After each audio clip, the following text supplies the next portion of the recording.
Good afternoon.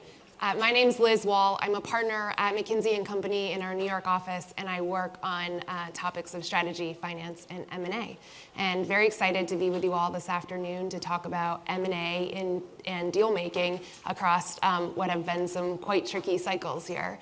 I am joined here by a crew of extremely seasoned deal makers who today will talk about how they've had success in M&A, both in times of market plenty, but also in more volatile times. So with that being said, I'll just ask the presenters and the panelists to please give a quick intro, starting with Andrew. Sure. So I'm Andrew Bonas. I'm a partner in the corporate group at WilmerHale. I do predominantly M&A work. That's my presence on this panel, although I do a little bit of public company counseling as well. My deal work, I've done quite a variety of different types of deals over the years with public and private targets, representing the buy side and the sell side. Just by virtue of practicing in Boston, I do a lot of tech and life sciences work, but also work in other industries as well. Great. Alex Triplett, CFO, COO of AppFire. Give you a context of size. We're about 200 million ARR, growing high double digits, profitable business, 800 employees, based all over the world. We've closed 23 deals in the past 3 years. Pretty small. Average ARR about 5 million. Average employees about 10 to 15. So a lot of tuck-ins. I spent about 500 million on those businesses. And then in my prior life, I spent a dozen years at the Ion Group, where we acquired about 15 billion EV worth of businesses. There, we were acquiring businesses around 500 million to 2.5 billion. So I've got context in kind of two relevant acquiring themes. My name is Josias Pontes, former CFO of Sigilon Therapeutics. Sigilon is a preclinical biotech company, and it was acquired by Eli Lilly for about $310 million. I also work in the other industries in the past, and just a curiosity, in my early career, I was also a butcher. Hi, everyone. My name is Paul Mozak. I'm the Chief Financial Officer of Blue Cross Blue Shield of Michigan. We're a large nonprofit mutual company with over $30 billion of revenue. I've been in the role for about 2.5 years, and in that time, we've acquired over 4 companies in various industries, including health insurance, property casualty, technology, and value-based payments. Thank you all. So we are going to do a series of questions and then leave 15, 20 minutes at the end for questions from you all. So don't be shy to speak up then. So kicking it off, and Josiah, I'll ask you to respond first here. How can CFOs adeptly juggle their immediate concerns around financial performance and the unpredictability of market cycles while at the same time planning for M&A? Yeah, so as I just mentioned, Sigilon is a preclinical biotech company. We always need to raise money, and it's very difficult this time to raise money. In our case, the preservation of cash was really important. So stay focused on the priorities and the assets that are really creating value. In keeping a strong cash position was really key, especially if we were thinking about engaging in M&A activities that helped us be in a strength position of negotiation when negotiation with other partners. Another area I think is scenario planning, because in our case, as you know, it's not let's say a preclinical biotech company. A lot of things may happen, could be bad news that would come from the science that would not work. And also we are not certain about raising money in the future.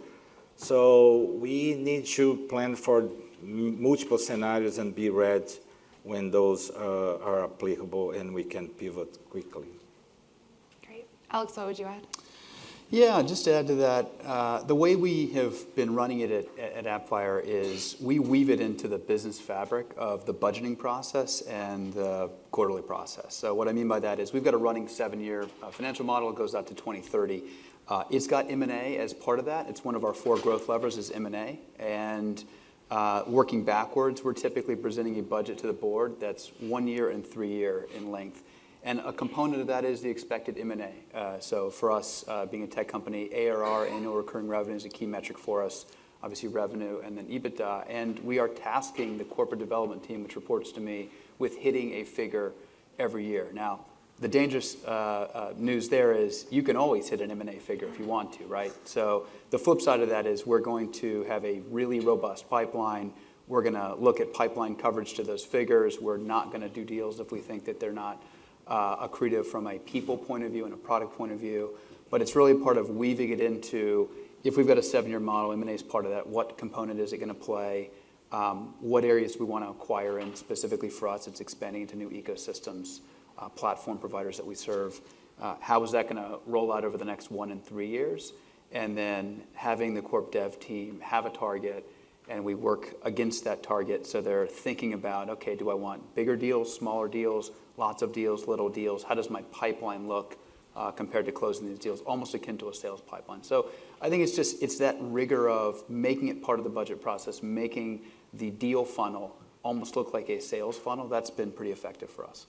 Yeah, great. Andrew, over to you. Maybe what, in the context of M&A, how can CFOs, and certainly CFOs that you've worked with throughout deals and deal planning, really best support their organizations from a strategic positioning or agility perspective, particularly when they're in the top part of that funnel that Alex was just talking about? Well, I think when you're working with an M&A attorney, we're usually in the position of executing on the strategy, not necessarily originating it. And I think it's important to make sure that your M&A lawyers understand your strategy and know what your priorities are. M&A lawyers will have a lot of influence in how a transaction plays out from pretty early on. And those ways sometimes are very obvious because they're talking to you about it, and sometimes it's not. So, in the due diligence phase, they will be deciding what, we focus on and what we really dig in on. We'll be deciding, what issues to bring to your attention versus ones that we think lawyers can resolve on their own. We'll be presenting you with alternatives that we think are kind of the choices that you should be choosing between, and we'll be making recommendations about what you should really push for and what you might want to give up. And all of that can have a pretty big impact on what your deal looks like. And you want to make sure that we're focusing on the right priorities, and taking time up front to educate your lawyers on what those are can go a long way. So you might have a deal where, retaining a certain population of key employees is really like the core focus of the deal. You may be focused on, ensuring the quality of the target's IP. A relationship with a key customer may be like the absolute key to success of a particular deal. And all of those are situations where there are things that we can do, both in due diligence and in the terms of the purchase agreement, to address them and to protect you. But we need to know, what those priorities are so that we can reflect them in the documents. And then, when you get into the negotiations, unless every once in a while you have a situation where somebody just has a ton of leverage and gets whatever they want, but usually you're making trade-offs, and you want to make sure people on your team are not trading away the things that you care most about retaining. The other thing I'll say is, if you have a team that is really aligned with your priorities, it will also make the process go more smoothly. I'm sure you've been in situations where you feel like a lawyer is making things overly complicated. Hopefully not right now. And you can avoid that. Sometimes we may be trying to protect you in ways that aren't obvious, but sometimes, admittedly, lawyers will be fighting a point that you may not care about because they don't know you don't care, and they're erring to the side of caution. And so making sure that, again, that they have a clear sense of what those strategic priorities are will make sure that they not only get you the right result, but do it in a way that kind of minimizes friction along the way. Thanks. Josiah, what might you add in terms of strategic positioning on the part of the CFO? Yeah, so in our case, we basically had 2 streams, right? One was the M&A, which was a very small group working on it, very confidential. And you need to make sure, and part of our scenario planning, the base case was staying as a standalone company and raise money, right? So we need to make sure the team that is executing the standalone plan, they understand the goals and the objectives.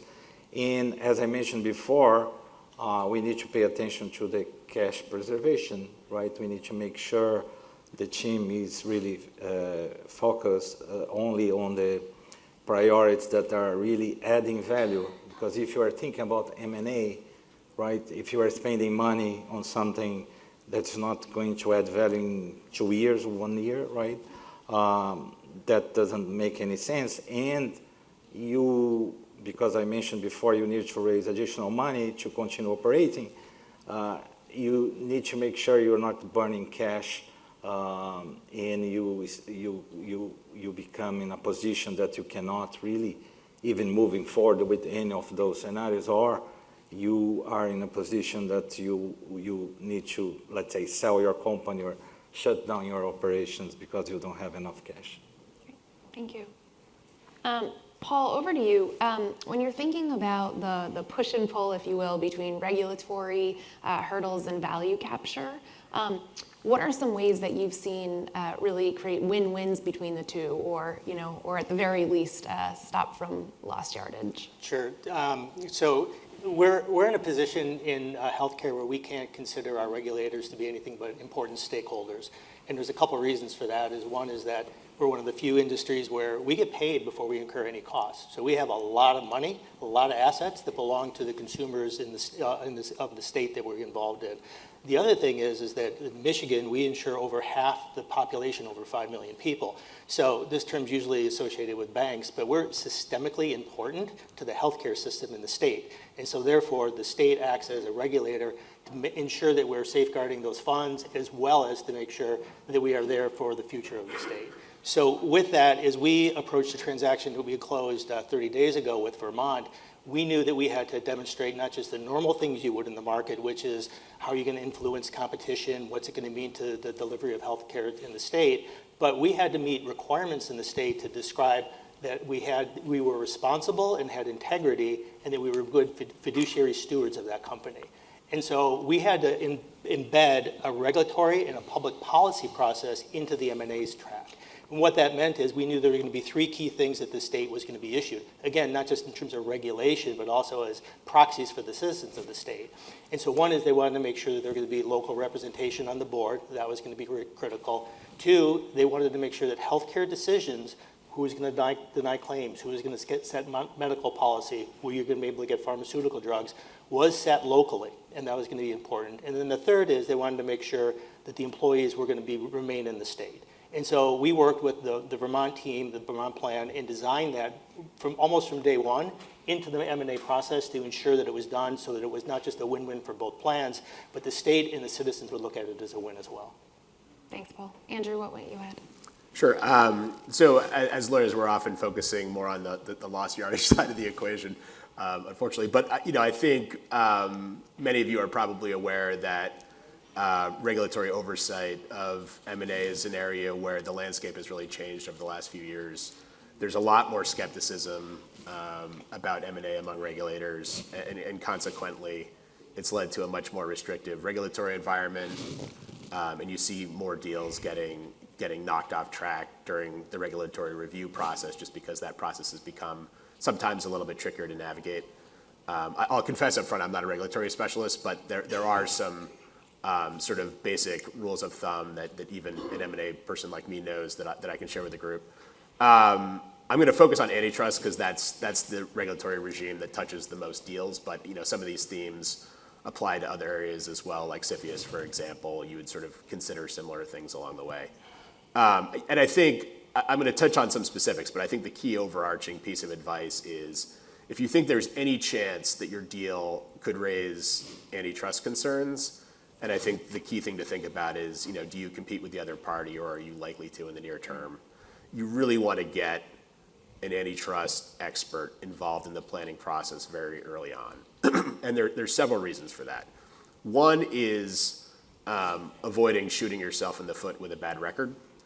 one of the things that the government will look at in reviewing your transaction is your own documents, which you're required to turn over to them. And some of the very things that people will want to say to promote a deal, whether it's internally or to potential counterparties, could be the very types of statements that can be very damning if you end up in a dispute with a regulator. So, things like talking about the deal producing market leadership or barriers to entry or pricing power. These are all things that may be attractive from a business standpoint, but can be very problematic if they turn up in the record when you're in front of a regulator. Even defining what the market is can be perilous, like whether or not your deal raises an issue can depend almost entirely on how you define the market. And so, putting information like that in the documents that you create while you're evaluating the deal can be dangerous, and you want to have an expert involved from the beginning to educate your team on those risks, and also in some cases to review key documents just to make sure that you're not committing unforced errors. Second, you really want to give those same folks the time and information to thoroughly evaluate the deal and try to anticipate the types of concerns that regulators might have. If you get questions, and you have well-prepared answers, you may move through that process very quickly. If you're not prepared for those questions and you don't have a crisp response and you get a second request, the cost of complying with that second request can be several $million. So it's worth a pretty significant investment in time and effort to be prepared in advance to make sure that if you do get outreach from the regulator, that you're ready to handle it in a very organized and well thought out way. And then finally, if you're in a situation where your deal raises significant enough issues where you think some sort of remedy may be necessary for it to pass muster under antitrust scrutiny, you may now need to think about whether that remedy needs to be prepared and implemented in advance before you get in front of the regulator. It used to be you could assume that once you announce the deal, regulators will be willing to negotiate with you. That's really not the case anymore. They're much more skeptical about remedies. I think the DOJ once went 16 months without accepting a single remedy, to give you an idea of the level of skepticism. So, you may be advised by your antitrust folks that you kind of want to go into that process already having solved the problem, rather than going to the regulator and hoping that the two of you can solve the problem together, because they may not be willing to engage in that exercise. I think the good news is that most deals still go through this process without even getting a question. So I don't want to sound too dire. But again, if you are in that bucket of deals where you need to think about this, it really is worth getting the right people involved early on. If I may just add a couple of things to this one. So in my prior company, we went through a very, very difficult process with the CMA, which is the UK's regulator. They've become incredibly aggressive. If you think the DOJ is aggressive, they are much more aggressive. And this is back in 2018, 2019. And we learned a number of things. We went through essentially what is called a second request in the US. It's an RFP process, and they can continue to write RFPs every week, and they can ask you the same questions. And if they don't like the answers after you submit a 70-page RFP, they can just ask you the same things again. And a lot of times what they're doing is they've got 20 or 30 people at the CMA or whatever regulator, and they're comparing your answers to where you answered before. They're trying to find holes. They can get all of your emails. I had to educate our CEO that WhatsApp is not a safe way to communicate. They can get that too.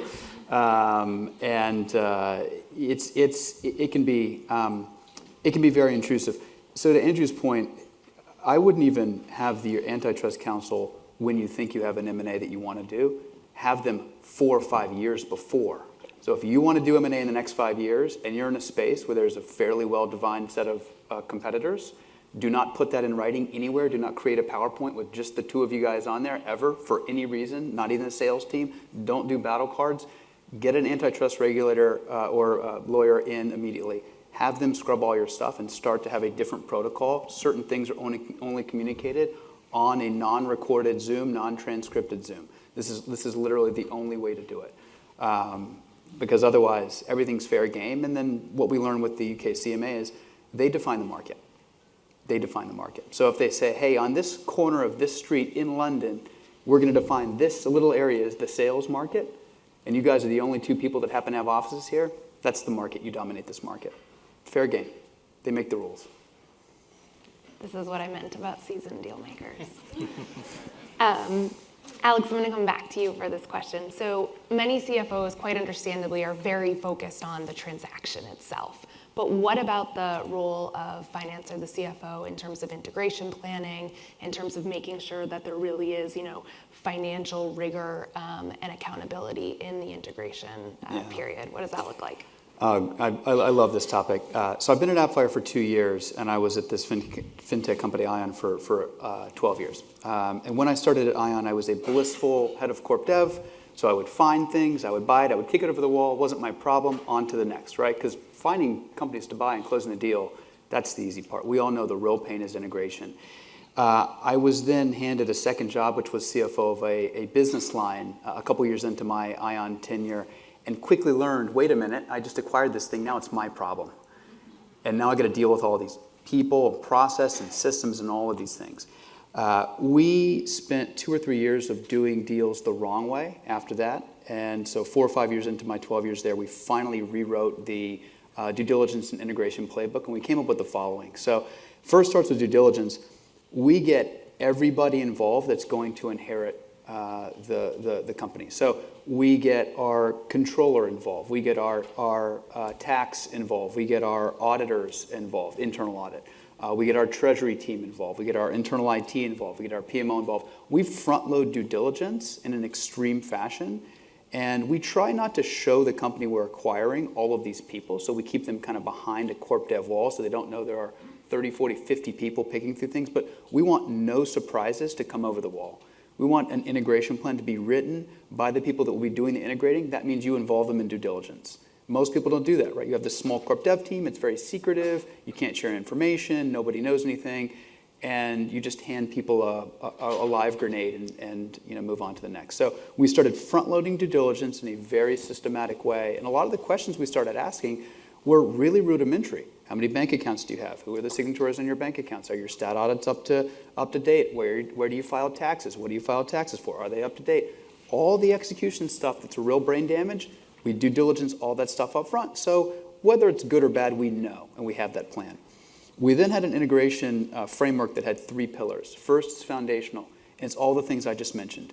We've got to get the audits done, got to get the taxes done, convert them to our systems. We became religious about this. I spent some time with the head of corp dev for Salesforce. They are also religious about this. We've got one ERP, we convert you. We've got one way that we do reporting, we convert you. We've got one way that we do procurement, we convert you. We cannot dance around this stuff. That's foundational. It just is what it is. Our directors and officers in certain countries, they are these people. We will convert that. We need to control the cash day one. We need to get our people onto the bank account. So these kinds of things, which can be pebbles in the shoe on both parties, acquirer and acquiree, you just want to do that stuff as fast and as human, but as fast as possible. So that's foundation.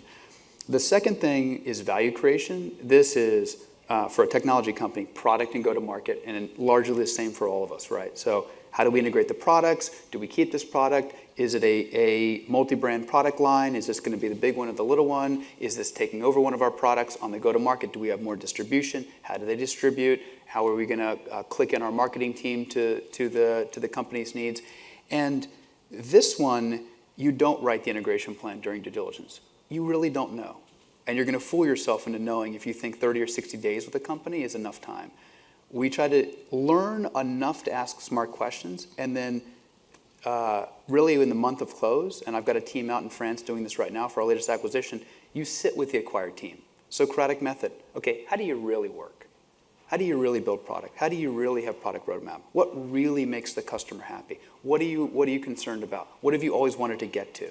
If we did this, what would happen? If we did that, what would happen? You develop that value creation plan with the acquired business. And then the third thing was communication, which I never had at Ion, but I've got in spades at AppFire. And this is all about culture. And I took a lot of notes from what Salesforce does. We were doing steercos at AppFire, so acquired business. We would do a weekly steerco. Let's make sure things are running on time, foundational value creation. But what we weren't doing is we weren't saying, hey, wait a minute. A good thing about being part of our company is our culture is pretty good, and we want people to be part of. And so we need to communicate that. And it's not just enough to do one town hall. We need to do a series of town halls. So on the communication part, yes, there's a press release that goes out externally. There's some write-ups that go along internally. There are revamp of product brochures and all sorts of different things and education internally. But it's really more about the acquired business getting exposure to us. So right now we do town halls. The 9 people on the executive leadership team will typically do between 5, 6, 7 town halls with the acquired business. Even if it's like the recent one, 7 people, we're still going to do it. We want them to meet me, meet our other colleagues in the finance department. Who are we? What are we about? Where do we live? Where do we come from? What kind of things do we do? How is your way of working going to change or not change? So that communication part's vital. Spending time in person. So we've earmarked budget to go out and visit acquired businesses every quarter for the first year. So we'll do the town halls, we'll do the steercos, we do the value creation where they're doing that in person, we'll do quarterly meetings, and we think by the end of year 1, the acquired business is going to feel like we know exactly who this acquirer is, we know who ION is, or AppFire is, we've decided whether we want to be on the bus or off the bus, we probably decided that after a couple of town halls, and we're bought in, and we're aligned, and we know where we fit, and we know how we fit, and we're proud of that, and we know how our product or our brand that we were working on so hard that we sold to AppFire, we know how that is important in the broader puzzle. So foundational value creation and communication, this 14 hard, long years of figuring this stuff out. But I cannot emphasize enough on front-loading due diligence with some of the small execution stuff. Do the foundational stuff as fast as possible so you can really focus on the value creation and the communication. Thanks, Alex. Paul, you mentioned 4 deals in relatively different spaces in the last few years. Talk a little bit about how you've been able to instill the finance discipline needed across those deals. Yeah, it's interesting to hear the comments because we lived a similar experience. Our company's been in existence for over 80 years, but we really started to grow inorganically through M&A about 10 years ago. And so that's a lot of muscle memory has been developed in that time, and no pain, no gain. To some extent, you really have to work hard at it. And we've learned to advance as much as possible 2 things. One is to have a very strong non-finance executive sponsor who's going to be there, who's going to be responsible for the P&L. That was so key to us. Building the coalition around that owner to support that person was also critical. And then finally, accelerating the integration plan up to the very front. And it has to start actually really before you even look at the acquisitions. And we actually did way too much on due diligence and then kind of threw it over the wall in early years, and that doesn't work really well. And so as a finance person, that really now allows me to, as a matter of fact, recently in the last year or 2, we've actually created an integration management office. And we have playbooks, but everything is different, and so you got to adjust that playbook to the strategy you're doing. And so now that allows me to focus on the due diligence and the acquisition, as well as the financing of that acquisition, and know that I have a business partner who's going to be there that knows the business and is going to be involved in the technology and leading the markets. And so the value can really come out of that business leader rather than the finance team, with the finance providing the right stewardship and governance of that over time. Great, thank you. Josias, over to you. In the context of M&A, what are the common transaction scenarios where financial reporting requirements have become really important, both in terms of negotiation, planning, and the actual deal execution? Yeah, so in case of Siglon, we were a public company, so we need to file or disclose the financial statements every 3 months, right? And as I mentioned before, we were executing a plan as a standalone company and also working on M&A, right? First, on the M&A side, we need to make sure we have all the CDAs in place, so all confidential information are kept closed, not just internally, but also with the parties that we are talking and potential partners, right?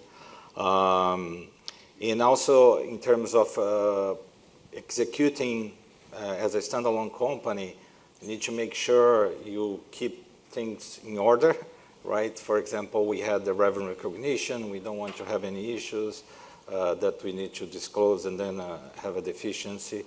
We also need to have good communications with the auditors in terms of what's the feasibility of the company to stay operating as a standalone company, right? And also having a good support from the lawyers, from the legal team in terms of, documenting all the discussions or the offers we received, the decisions that the board had to make during the process. Because at the end, in the future, if the M&A is executed, you need to disclose all these conversations, or especially when you get an offer, in the 14G9 form. And in our case, it was 1.5 year process, so you really need to stay, let's say, organized in having that support from the beginning. I would also stress the importance of keeping your data room updated, because first you could find issues there that the partners would not like, for example, in taxes or even in 401k. So we were basically 80% clean in all questions during the due diligence, and at the end I had to talk to the CFO of the other party about taxes. Even after we signed the agreement, we had to discuss things like 401k. So those things seem small, but at the end they could, let's say, make our life difficult when we try to close the deal. Did Andrew tell you you had to say to have a good M&A lawyer around? Yeah, we talked before. Yeah. But he was not my lawyer, so.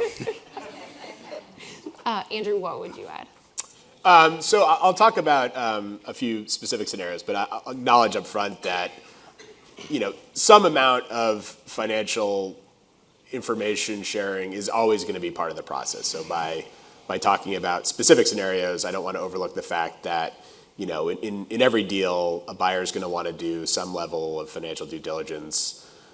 They'll usually, not always, want to see some sort of financial statements. Those may be GAAP financial statements. They may not. They may audited. They may not, depending on the target. Often there'll be projections produced by the target that'll be shared with the buyer. And that process is important. It can be a lot of work. So I don't want to sort of gloss over it too quickly, but it's also flexible and it can be adjusted to the resources of the parties. And so whatever sort of situation you're faced with, you can kind of adjust the plan to work around it. But there are other situations where financial information is required by third parties, where the requirements are not flexible, and often require information that may not be readily available. And when that happens, it can become a pretty significant issue that the parties need to deal with. I think that there's two classic examples of that, not necessarily the only ones, but two of the more common. One is when you have a buyer who's putting in place a new financing facility to fund the transaction, particularly if that facility is going to be secured by the assets of the target. Their bank arranging that financing is going to require usually pretty extensive financial information to market that debt. Often that'll include audited financial statements. It often includes pro forma financial statements that giving effect to the transaction. And it may require lots of other information needed to fill out a marketing document that'll be used to syndicate the debt to other lenders. They may also want a comfort letter from an outside accounting firm tied to the information in that marketing document. And this is all complicated by the fact that it's the buyer who's agreeing with their bank as to what these requirements will be. But most of that information actually needs to come from the target. And so that can lead to a lot of debate over who's responsible for what.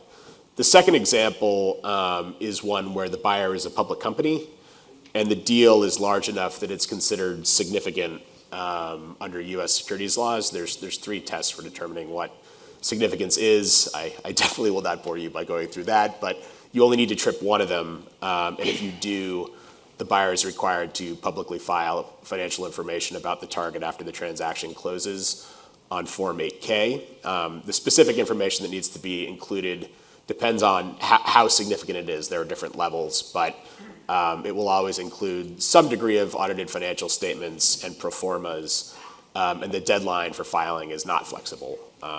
You really can't be late. It's also worth talking about carve-out transactions, not because carve-outs have any specific financial reporting requirement tied to them, but all the other situations that I just described are usually more complicated in a carve-out because there's a much higher likelihood that you have to produce information from scratch. Often the carve-out is a business that isn't reported as a unit prior to the transaction, and there aren't systems in place to kind of produce that data. So whatever information is needed, whether it's for diligence, whether it's for financing, whether it's for the buyer's post-closing, securities law filings, may be that much harder to produce. And if the seller is public, there's also a significance test for sellers that are doing carve-outs, which can apply in certain cases, not all cases. So they may have sort of a mirror requirement on their end as well. And then another scenario, rep and warranty insurance. If you're expecting the buyer to use rep and warranty insurance, you don't need audited financial statements or quality of earnings report, but it is much easier to get that insurance if you have them. So often the buyer will really want those things to exist to ensure they can get the policy and that it won't be prohibitively expensive. Anytime you have one of these situations where new financial information needs to be prepared, it raises a number of questions. Who's responsible for preparing it? The answer to that question is not always as obvious as you might think, particularly when it comes to pro formas or the buyer's financing documents. Who pays for it? If you need to use outside accounting help, that can be quite expensive. What's the impact on the overall timeline? I've seen situations where the work that needs to happen can take months. And then how do you deal with the risk of it being completed on time? You might think that the logical answer is to just make it a closing condition, but often that is very controversial, and depending on what the circumstances are, that may not be the typical way of dealing with it. I won't try to go through all the ways in which these things can play out, but they're often very contentious. And whatever situation you face, you will be much better prepared to deal with it effectively if you understand what those requirements are up front and whether or not you're facing one of these situations before you get into the discussions with the other party. To the extent you need to produce information that doesn't exist, you can start preparing in advance to avoid the deal timeline being thrown off by these requirements. You can, the timing of the transaction may actually be governed by specific financing windows and when financial statements go stale. And sometimes people are surprised to find out that their transaction can actually only close within a very narrow window, and you have to set up the transaction to kind of be on a glide path to hit that window.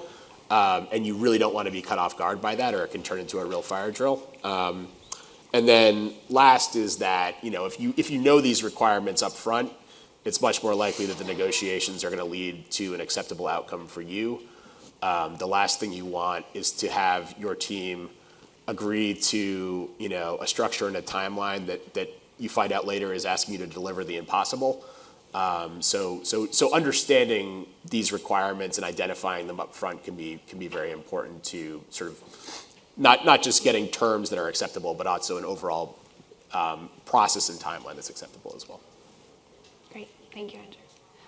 Paul, often in the value creation thesis for a deal, performance improvement or total transformation is a big part of the value creation story. And so how do you think about approaching both integration and performance improvement simultaneously?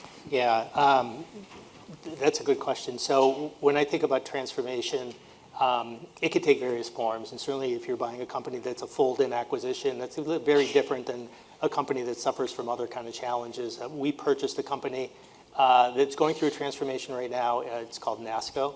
NASCO has been around for a long time. We were one of the founders in 1987.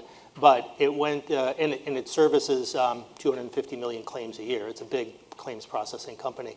And its technology was good. But what it suffered from was from lack of nimble governance. And so the company had 5 different owners, and those 5 different owners on the board were largely the CIOs of different technology companies who all saw things a little bit differently. And so what it needed to transform was to have a singular focus that could listen and get customer input, but be able to be directed more solidly from a board that was market-facing and able to transform the company as we move into value-based payments and be able to transition into the kind of ecosystem that the healthcare is developing. And so with that kind of thing, you can take an asset that is performing well but could perform much better and transform it by just changing the governance structure and creating more market-facing input into that company. And for us, that was a critical function. Thanks so much, Paul. Why don't we take some questions from the audience? Yeah, go ahead.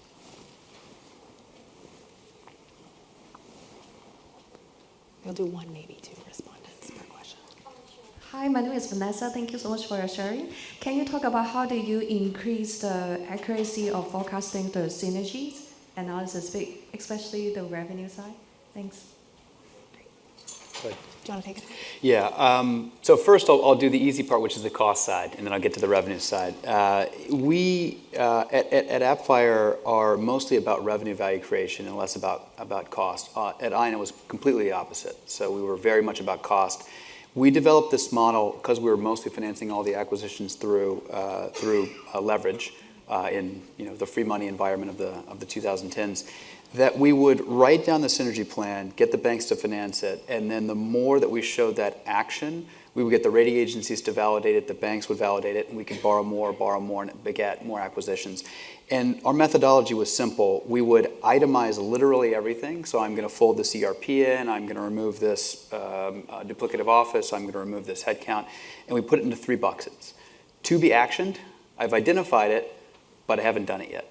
Actioned, okay, got rid of the office, but the last 12 months financials still have some portion of it. And then actioned cash. I've got all the cash in. So the last 12 months financials reflect that I've actioned it and I've got all the cash in on an LTM basis. And we were systematic in that. And after 2 or 3 years of conditioning lenders and rating agencies, we would show up and we'd say, hey, this business has 50 million of EBITDA, we're going to cut 30 million. And they'd say, no problem. Because they trusted us, we'd done it 3 or 4 or 5 different times. The revenue side, much, much harder because you're talking about attribution, right? Is it me? Is it them? Is it a little bit of both? What's baseline? So we're going through that right now where we've got a number of companies and we're growing at a certain trajectory. One of the easiest ways is we often acquire businesses where they've just got a direct-to-consumer, essentially. We sell apps that traditionally execute on a marketplace. They don't go through a channel partner. The majority of our business does go through channel partners. So if we start selling you through channel, and I can indicate if you've been sold through channel, I know that we've created some sort of revenue synergy. So you've got to figure out, how do I attribute success? It could be cross-selling initiatives. So back at Ion, we were constantly encouraging teams who were previously competing with each other to start selling each other's product. So I would start putting in commission plans to say, you get 8% selling your existing product, and guess what? The person you were just you're competing with in the trenches that you don't really like that much, you get 10% if you sell their product. And you can start to see what happens, and the sales teams start to converge and they become motivated. But that attribution on the revenue synergy is a little bit difficult. In terms of forecasting it, it can also get a little bit tricky. So we would typically run some not very sophisticated kind of Monte Carlo, 4, 5, or 6 different simulations to show some sort of range, and then you're tracking against that range. We want to be above the min, ideally going through the max, but we're probably not getting to the max. So that's typically how we would do it. And then maybe, Paul, this is good for you to pile on. How many people are typically involved in figuring out these synergy forecasts? And is it narrow? Is it broad? Talk a little bit about that. Yeah. So in our company, it's usually fairly narrow. It's usually it's going to be the executive team that's going to be responsible for delivering it and key people. And usually in our business, it's more than finance. It's usually the actuary team. The actuary team is kind of the engineers of the business, and they're the ones that are going to be in there that are really driving it. So that's a key player. And then in our organization, actually the largest organization, this may surprise you in terms of people, is what we call healthcare value. That's all the people that are working on the shared savings programs, that are figuring out how to optimize pharmacy rebates, that are working with the providers, that are negotiating all the reimbursements. Those are the people that are going to be in there as key, and they have done this in the past. Those key teams are the ones that are going to really add the value and project those savings. One more thing to add, sorry, Liz, just on the revenue point, now that I think about it, we did acquire a business where we were selling into brokerages. There's about 2,000 in the US. They're tier 1, 2, 3, 4. It was a player that sold mostly to tier 3s and tier 4s, and you target selling your product to tier 1s and 2s. So the better you can itemize the revenue synergy, just like costs, the easier it is to track. That's a great point. Other questions?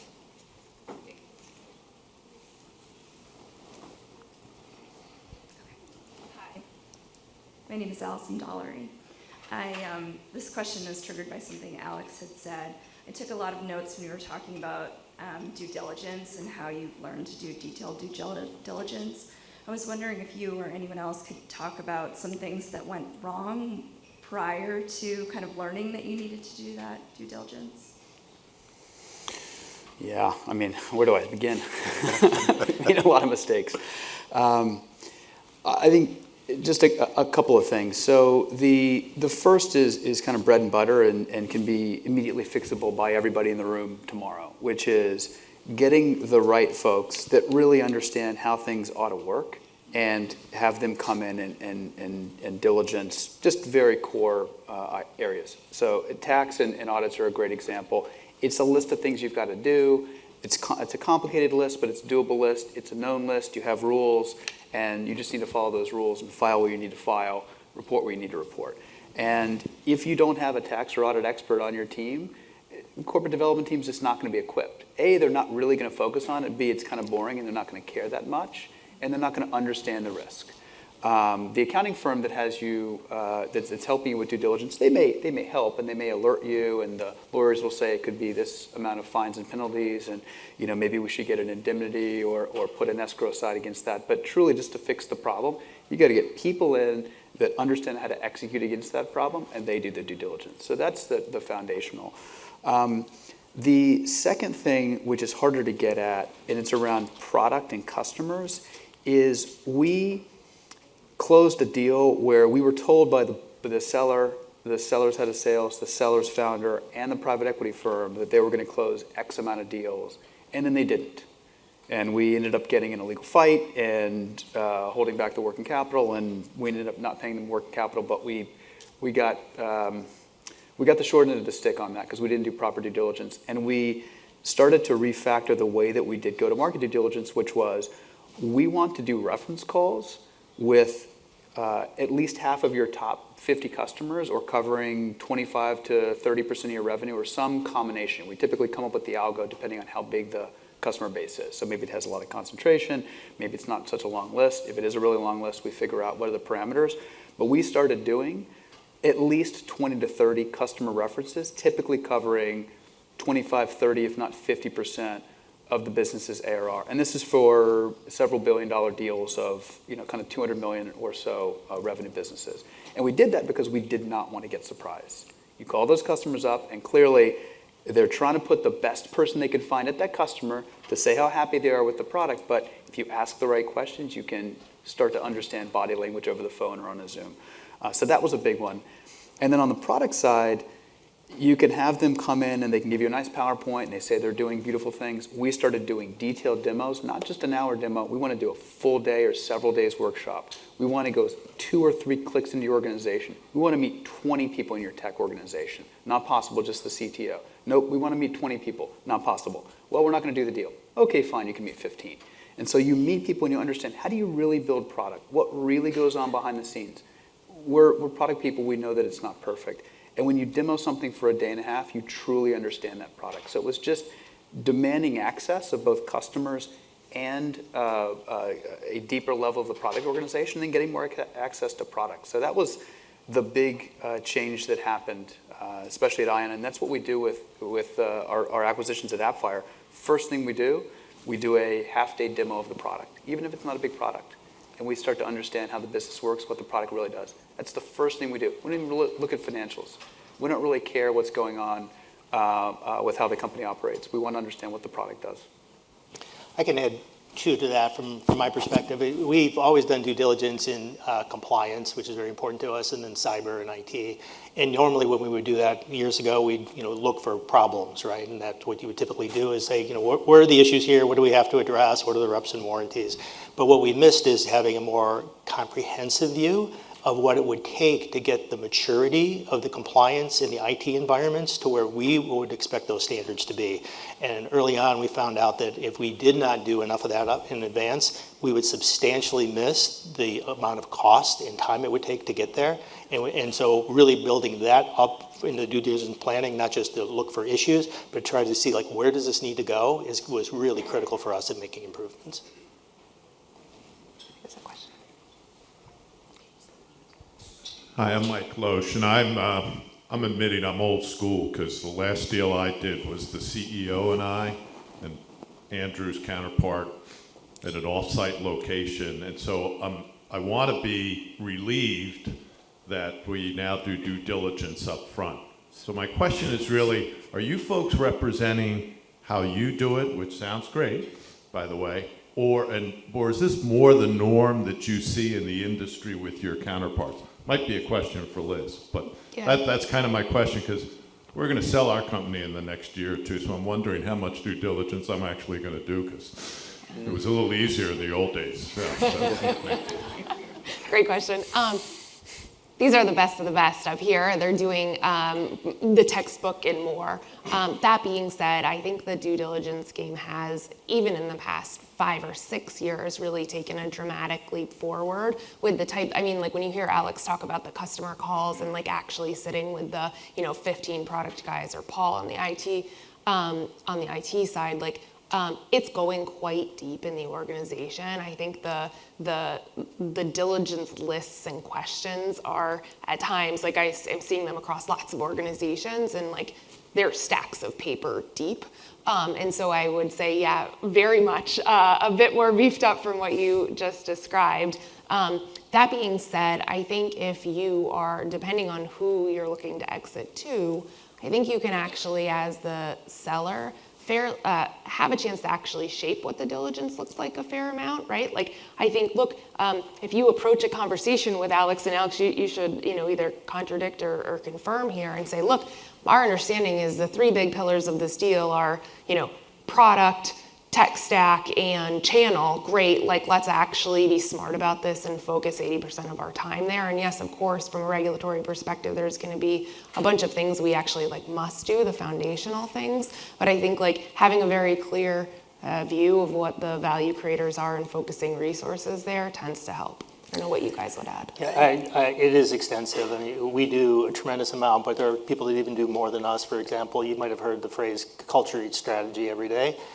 I know folks who do M&A that do cultural due diligence. Yep. They go in and try to make sure that, not just casually, but they try to assess what the culture of the company is by how it incents employees, what its values are, how it's viewed in the market, and they will look at that and say, do our cultures, not that the culture is right or wrong, but does it integrate with our culture, or what are we going to have to do to change that culture, and how is it going to influence the deal? So it is tangible and intangible, and it is very deep. I once did a cultural diligence for 2 organizations looking to come together, where we quite literally conducted 40 focus groups across 7 or 8 states and surveyed 100,000 employees to try to figure out the answers to those questions. And that was in a deal that took 9 months of diligence. It was just also unheard of on the other side of the spectrum. You can package, though. So the thing that I learned when I was acquiring businesses in Europe is a lot of people do FDD or VDD, so it's the vendor due diligence, the due diligence of the acquiree, and you can pre-package that stuff. And we were actually starting to do that a little bit ourselves, just to get prepped if we ever wanted to raise capital or whatnot. So we've got our resting TAM report. Don't go do it. We've got it. Here it is. You can validate it. Or our own QOV. Don't go get your accounting to go pick through our financials. We've already done it. Here's all the stuff you're going to find. If they're acquiring you outright, rewrite the synergy plan for them, right? Just hand it to them and they can validate it. So there are some things you can do to front load. And I think if somebody understands when they walk in that you've given them that, you're happy to open up access, but they're not really going to be using their time in an optimal way, someone like me is going to go, okay, well, I have a better use for my time because Mike's already written it for me. I think we have time for one more question.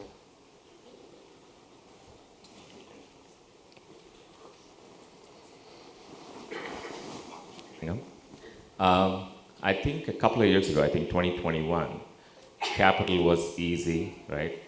And people were just going after a lot of acquisitions. And now the market has changed, right? Capital is scarce. So, I mean, are you still looking at acquisitions, targets? So you have saved the cash to go after them? Any advice would be great. Just a quick reaction here, and I'll open it up to the panel as well. So for a bit over a decade now, McKinsey's been doing research on M&A and what truly drives value creation. And we know that the foundational finding is that organizations that take a proactive, programmatic approach to M&A are far more likely to their peers to create value. What a corollary to that research has found is actually even in down markets when capital is scarce, those organizations that are able to continue to do deals, albeit at a slower rate, fewer of them, and much trickier to actually pull off, those organizations are even substantially more likely to be value creators versus their peer set within sector or subsector. And so look, easier said than done, and I'm sure these guys have some examples, but the truly great deal makers, even if they're not able to consummate the deal at a given time, their pipelines are chock full, they're having the conversations, they're having the diligence ready, they're proactively out there looking for potential partners or buyers or sellers, such that when the market is ripe, and I think, Josias, you touched on this as well, like being ready and having as much done as you can is such an advantage, even if you actually can't get the deal done. Anything you guys might add? The other thing I would say is, I think there are a number of factors that have influenced the market over the last several months, year, however far back you want to go. I mean, certainly the availability and the cost of capital is a huge factor. So by no means suggesting that that's not a big component, but I think there was also a perception about sort of where valuations were, where they should be, and whether or not there would be, a reset of some kind. And over the last several months, even cash-rich buyers who could easily have continued to participate in the market have stepped back. And I think that was in part because there was sort of an expectation that there would be a bit of a reset. And I think, there were people who could only stay on the sidelines for so long. And I think some of those deals are now having to get done. You are seeing sellers sort of accept a new normal as far as, what valuations they can expect. And I think that is starting to bring people back to the process. That doesn't eliminate, the availability and cost of capital side of the equation. But I think, for people who can still do deals in a challenging financing environment, the picture is becoming more attractive. It's all about structuring. I mean, 5% Fed funds rate is pretty normal if you go back to the last 40 years, right? The weird thing was 0%. That's the weird thing. So you structure things. Don't pay for everything up front, right? So 60 and then 20/20, or raise some, first lien, some second lien or mezz. The mezz is cashless, and then refinance it out, or bridge, and then next year with your synergies, be able to refinance the bridge out. Consider it, some smattering of equity, as precious as it is. I mean, it's all that structuring and that flexibility of how can I use capital and time to my advantage? Because the thing that M&A gives you, it accelerates time. Right? It accelerates time. The best companies in the world are systematically acquiring because they just get more time, get more customers. They accelerate their ability to execute. So sorry, I know we're getting cut off, but keep doing M&A. So myself and Dave would like to thank everybody for active participation, but I especially want to thank our panelist and moderator today. So if we can give a warm welcome.